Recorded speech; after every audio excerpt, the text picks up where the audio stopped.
aren't about wealth or fame or working harder and harder. The clearest message that we get from this 75-year study is this: good relationships keep us happier and healthier, period. We've learned 3 big lessons about relationships. The first is that social connections are really good for us and that loneliness kills. It turns out that people who are more socially connected to family, to friends, to community are happier, they're physically healthier, and they live longer than people who are less well connected. And we know that you can be lonely in a crowd and you can be lonely in a marriage.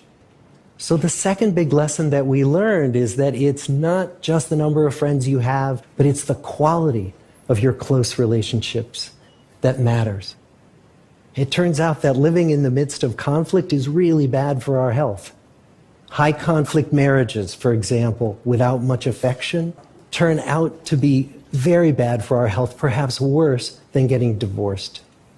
And living in the midst of good, warm relationships is protective.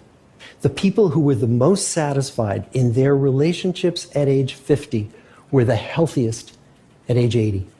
On the days when they had more physical pain, their moods stayed just as happy.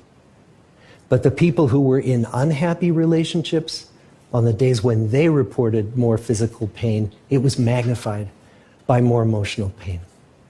And the third big lesson that we learn is that good relationships don't just protect our bodies, they protect our brains. Being in a securely attached relationship to another person in your 80s is protective. That the people who are in relationships where they really feel they can count on the other person in times of need, those people's memories stay sharper longer. And the people in relationships where they feel they really can't count on the other one, those are the people who experience earlier memory decline.